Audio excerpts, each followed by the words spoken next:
മുംബൈ ഭീകരാക്രമണ കേസ് പ്രതി തഹാവൂർ റാണയെ ചോദ്യം ചെയ്തത് തുടരുന്നു. NIA ആസ്ഥാനത്താണ് ചോദ്യം ചെയ്യൽ നടക്കുന്നത്. കൂടുതൽ വിവരങ്ങളുമായി ജിഷ്ണു കൃഷ്ണൻ ചേർന്നുണ്ട്. ജിഷ്ണു, തഹാവൂർ റാണയുമായി ബന്ധപ്പെട്ടുള്ള പല ദുരൂഹമായിട്ടുള്ള ചോദ്യങ്ങൾക്കും മറുപടിയാണ് ഇനി ലഭിക്കേണ്ടത്, അല്ലെങ്കിൽ ഉത്തരമാണ് ലഭിക്കേണ്ടത്. നേരത്തെ സൂചിപ്പിച്ചതുപോലെ തഹാവൂർ റാണയുടെ സന്ദർശനങ്ങളുമായി ബന്ധപ്പെട്ടുള്ള വിവരങ്ങൾ അന്വേഷിച്ചറിയേണ്ടതുണ്ട്. അന്ന് നടന്ന മുംബൈ ഭീകരാക്രമണ കേസിലെ മറ്റ് ആസൂത്രിതമായിട്ടുള്ള നീക്കങ്ങൾ, അല്ലെങ്കിൽ മറ്റ് ഭീകരർ ആരൊക്കെയാണ് അതിൽ പങ്കാളികളായത് തുടങ്ങി നിരവധി വിവരങ്ങൾക്കായാണ് അന്വേഷണ ഏജൻസികൾ കാത്തിരിക്കുന്നത്. എങ്ങനെയാണ് ഇപ്പോൾ ചോദ്യം ചെയ്യൽ പുരോഗമിക്കുന്നത്?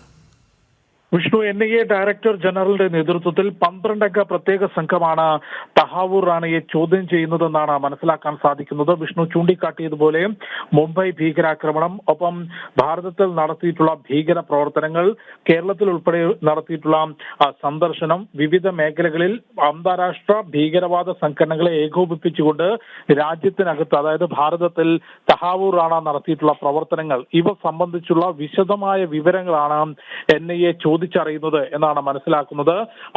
ഡയറക്ടർ ജനറലിന്റെ നേതൃത്വത്തിൽ, NIA ഡയറക്ടർ ജനറലിന്റെ നേതൃത്വത്തിൽ 12-അംഗ പ്രത്യേക സംഘമാണ് ഭീകരൻ തഹാവൂർ റാണയെ ചോദ്യം ചെയ്തുകൊണ്ടിരിക്കുന്നത്. തീർച്ചയായും ഈ മുംബൈ ഭീകരാക്രമണവുമായി ബന്ധപ്പെട്ടും, ഒപ്പം വിവിധ ഭീകര സംഘടനകൾ, പാക് കേന്ദ്രീകൃത ഭീകര സംഘടനയായിട്ടുള്ള ലഷ്കർ-ഇ-തൊയ്ബയും ജെയ്ഷെ മുഹമ്മദും ഉൾപ്പെടെയുള്ള ഭീകര സംഘടനകളുമായി ബന്ധപ്പെട്ട് ഏകോപിപ്പിച്ചുകൊണ്ട് രാജ്യത്തിനകത്ത് ഭീകരവാദ പ്രവർത്തനങ്ങൾ നടത്തുന്നതിൽ തഹാവൂർ റാണ ഇടപെട്ടിട്ടുണ്ട് എന്നുള്ള കാര്യം നേരത്തെ തന്നെ അന്വേഷണ ഏജൻസികൾക്ക് ബോധ്യപ്പെട്ടിട്ടുള്ളതാണ്. അതുകൊണ്ട് ഏതെല്ലാം രീതിയിലുള്ള പ്രവർത്തനങ്ങൾ നടത്തി, ആരെല്ലാമായി തഹാവൂർ റാണ മുൻപ് ബന്ധപ്പെട്ടിട്ടുണ്ട്, ഒപ്പം ചൂണ്ടിക്കാട്ടിയതുപോലെ കേരളത്തിൽ തഹാവൂർ റാണയുടെ സന്ദർശനം, ഇതുമായി ബന്ധപ്പെട്ട് വിശദമായ വിവരങ്ങൾ ഈ ചോദ്യം ചെയ്യലിൽ NIA തേടിയെടുക്കും, അല്ലെങ്കിൽ NIA തഹാവൂർ റാണയിൽ നിന്ന് സ്വീകരിക്കും എന്നുള്ള കാര്യത്തിൽ യാതൊരു സംശയവുമില്ല. ആ ചോദ്യം ചെയ്യലിൽ നിന്ന് ലഭിക്കുന്ന വിവരങ്ങളുടെ അടിസ്ഥാനത്തിൽ തുടർന്ന പരിശോധനയും അറസ്റ്റും ശക്തമായിട്ടുള്ള തുടർ നടപടികളും ദേശീയ അന്വേഷണ ഏജൻസിയുടെ ഭാഗത്തു നിന്നുണ്ടാകും എന്നുള്ളതാണ് മനസ്സിലാക്കേണ്ടത്. വലിയ നിയമ പോരാട്ടങ്ങൾക്കൊടുവിലാണ് തഹാവൂർ റാണയെ